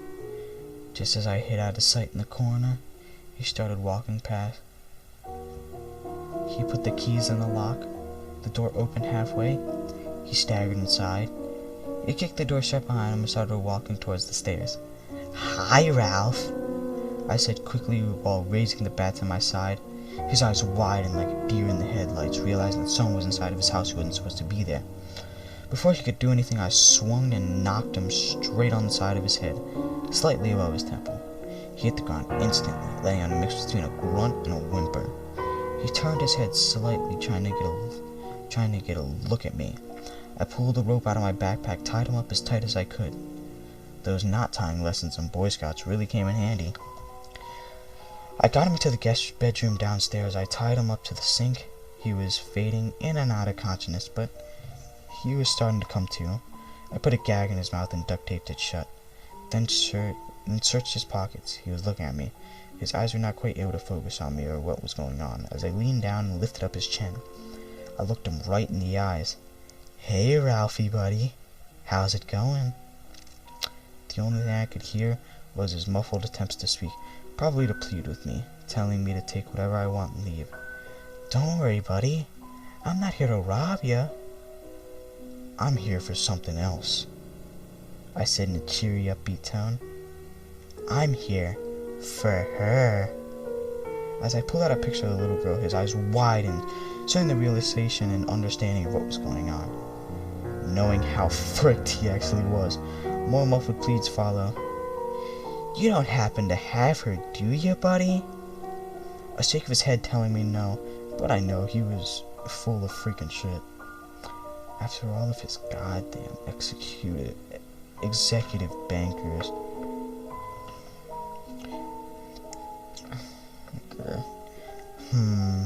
See, here's the thing. I don't really believe you. I have a few sources that say you do have her. His eyes dropped to the tile floor, refusing to look at me. I picked up his chin and stared into his eyes. "Look, man, I'm gonna level with you. This will go a lot quicker for you and me if you just tell me where she is." I ripped the duct tape off his mouth for a second. "I don't have her," he said, the desperation gushing from his mouth. I hit him straight in the nose a few times. I heard it break, the crunch slowly muffled by his cries of pain. "See, I don't believe you. Like I said, I know you have her. I guess I'm just gonna go have to look for her. You sit tight." I chuckled a bit. Oh, who am I kidding? You're not going anywhere." My happy-go-lucky smile slowly destroyed his soul. The situation he was seeping into him bit by bit. I put the duct tape on his mouth again and secured him even tighter to the sink. His hands and feet bound tightly as to make sure he couldn't escape. I searched all around the house, to no avail. I even searched the attic and didn't find anything. I was checking one of the upstairs room and in the back of the house and looked down to the backyard. I saw a huge shed that was more of a guest house than a shed sitting on the opposite side of the pool. I went downstairs and opened the bathroom door once more. "I'll be right back, buddy. I gotta check something out," giving him a small wink as I shut the door again. I went out the back and walked towards the shed. An ominous feeling hit me as I grabbed the door to open it. I opened the door to see a beautiful project car sitting inside. It was a '69 Mustang Cobra GT. I believe there was only one floor with multiple rooms in it. One filled with gardening tools and supplies, and I saw others filled with mechanics tools to work on the car. I searched around and found nothing. I was about to give up when I saw something that caught my eye on the floor. A cardboard mat laying under the car, presumably to keep oil stains from staining the pristine tiled floor. I removed it and got on my hands and knees to look under the car. Something caught my eye. A little outline of what looked like an entrance to a lower floor.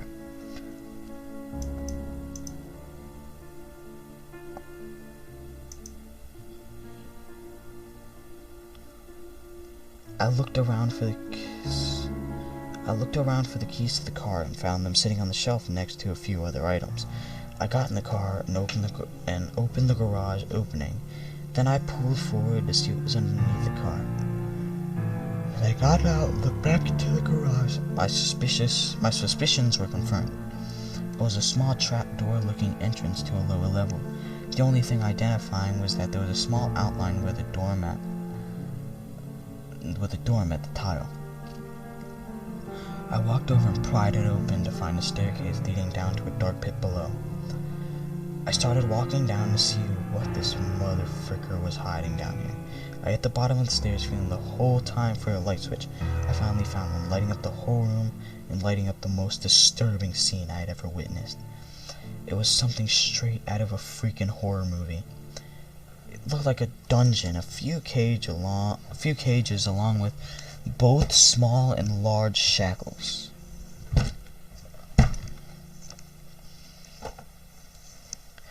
It was inside those cages that shook me to my very freaking core. The little girl I had seen on the computer screen earlier that day was in one of them. Her once bright blue eyes now dim with fear and anguish. As she saw me, she scooted herself up against the far corner of the small cage, afraid that I was someone else who was going to hurt her, or worse. I stood there in utter shock. I saw movement to my left. I turned my head slightly to see another girl. A little brown-haired girl that looked like she was a Mexican or South American descent. My eyes started to water uncontrollably, and I admitted I started crying. No human could do this, especially the little girls. Only a freaking monster or a beast could do this. Don't worry, I said, staring at the little blonde girl in the eyes, talking with the quietest high-pitched voice I could ever muster up. I'm not here to hurt you. I'm gonna get you out of here. I looked around to find the keys, and to no avail, they weren't down there. Hold on, I'll be right back, okay? She gave me a quick little nod, not knowing whether she could trust me or not. I ran back in the house and grabbed the bolt cutters in my backpack. I grabbed them and passed by the bathroom. I opened the door up to see Ralph struggling to get the rope untied, but failing miserably. His eyes got wide and wider than they had ever been. I'm sure he saw me holding the bolt cutters. Oh, don't worry, motherfricker.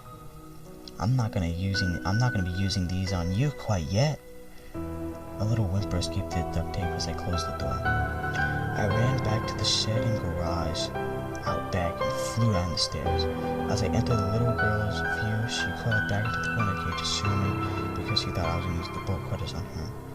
That just wanting me to make that freaking monster inside die even slower. I approached the cage and started clipping the cage bars one by one. It looked like a makeshift enclosure, maybe one or two dog kennels welded together. As soon as I could pry it open, I tossed the bolt cutters to the side and reached my hand. Don't worry, I'm not gonna hurt you. You're safe now, I said, trying to smile and sound reassuring. She reluctantly grabbed my hand as I pulled her out and hugged her tightly, and I whispered in her ear that she was safe now, and that I was going to get her home to her parents. I set her down and I knelt down to her level. I'm going to get your little friend out too, okay?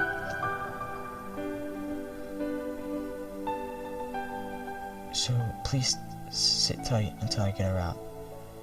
She gave me a little nod that she understands that I started working on the other little girl's cage. I looked around for fewer to cages, knowing at one point they could have been used. Little kids and probably teens were held here and never left alive. I pried the other cage door open and grabbed the other girl's hand. I gave her a big hug and also told her that everything was going to be okay. I set her down, and I'll never forget what happened next. They hugged each other tight, not wanting to let go to each other. They were probably the only thing that made the situation a little brighter.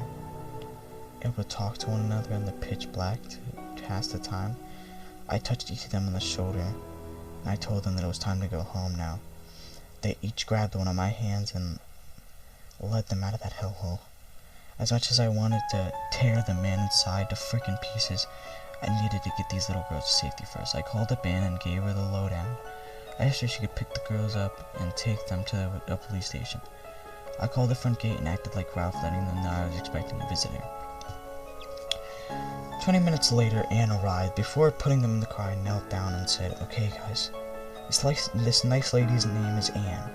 She's going to take you back to your parents. Now be good, and remember that the bad man that brought you here is gone forever. He can never get you again, okay? You guys are brave little girls, and I hope you know that." They nodded, understanding that they were finally out of that place. Their eyes finally started gaining a bit of light, knowing that it was over. I gave them each a big hug and set them in the car. The little blonde mumbled something, and I leaned in and asked her, "What was that?" With all the strength she had in her, she whispered, "Thank you," into my ear. And that's when I started freaking bawling. "You're welcome, sweetie." The other little girl slid over and gave me another hug. I nodded and said, "Now you be good." Another few nods and I shut the door. I approached the driver's window. Ann was looking at me and said, "You did a good thing. What about you-know-who? He's still in there?" "Oh yeah, he's still in there. He's about to be in frickin' pieces in about 10 minutes. She nodded and said, "Okay, just call when you're all finished up and try not to leave too much of a mess for the cleaning crew. Okay?" "Alright," I said. "Just get the little ones to the police station. Say you found them wandering around or something. I'll figure it out." "I'll figure it out. Have fun." I just nodded and waved bye to the girls as they drove away, seeing them wave back to me as they rounded the corner of the neighborhood.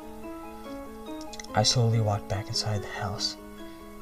It is now around 1 in the morning or so. Ralph was still trying to make it out of those ropes, his wrist bloodied with the rope. I opened the door and grabbed my backpack that was laying on the ground. "Come on, motherfucker. We're gonna have some fun now." I slammed his head against the sink, then untied the ropes that were restraining him to the sink. I led him outside the house into the garage. A look of horror came on his face when he saw the trapdoor was open. "Hey, yeah, motherfucker. I found them.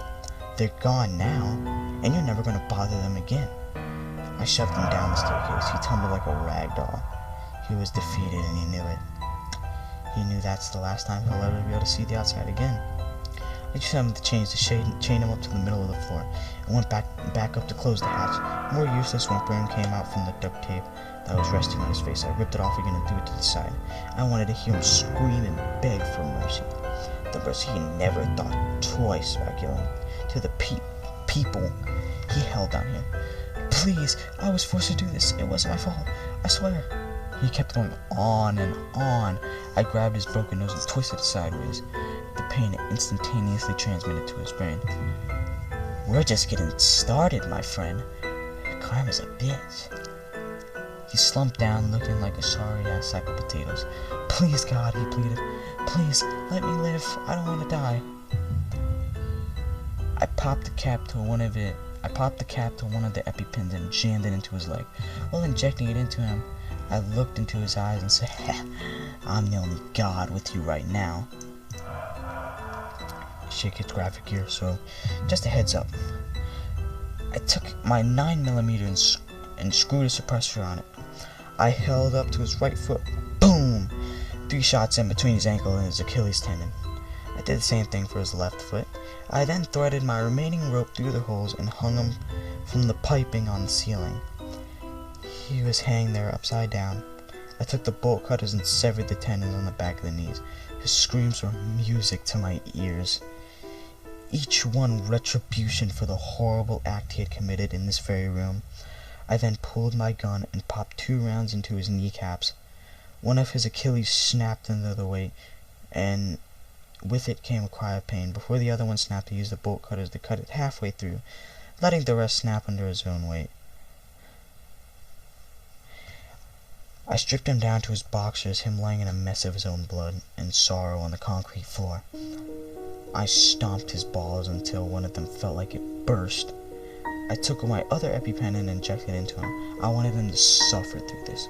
I wanted him to feel every last freaking nerve being severed in his body.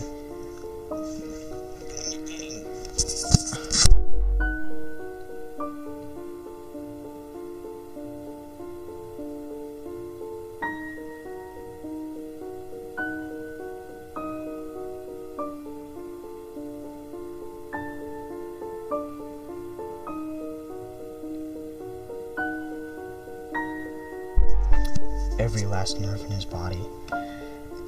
I picked up the bolt cutters and laid him on his back. I put the under of his boxers and positioned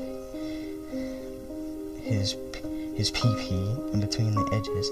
He looked down at what I was doing for a quick moment and yelled a quick "No!" before I sliced his dick off.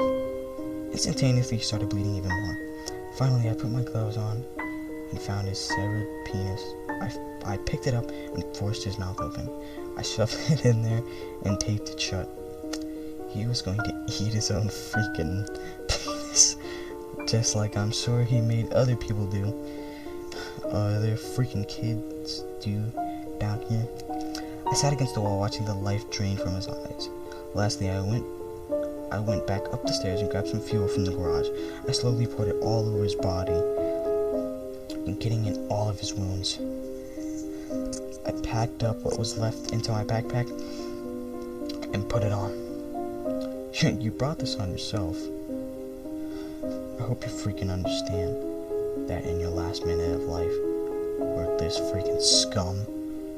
I spit on him and then let a fat trail of gas to the beginning of the staircase.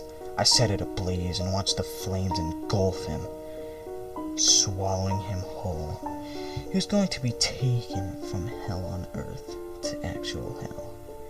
He was wailing and screaming. I ascended the steps. I called Anne and told her it was done. And then I was on my way. I closed the hatch, hopping the wall, and left. All evidence was cleaned up by a disposal team within the next hour. I kind of feel bad for leaving such a mess. Well, that's it for the night. Some of you might think I'm a freaking sociopath who has real problems. Others may think my actions were justified. I think he had it coming, and he deserves every last freaking second of that night. I may see him in hell one day. Who knows? I will have to pay for my sins one way or another. All I know is that karma's a bitch. I was just the person who happened to deliver that karma in that instance. This was the most brutal case, but it was my first case. One more sick motherfricker off the planet, and I say good riddance. Until next time. Until next time.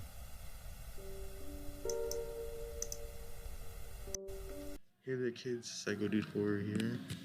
Thank you for watching the completed version of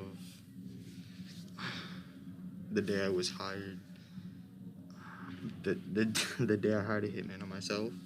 Hope you guys enjoyed. If you guys did, subscribe, leave a like, and leave down in the comments what you thought was the scariest part of the video.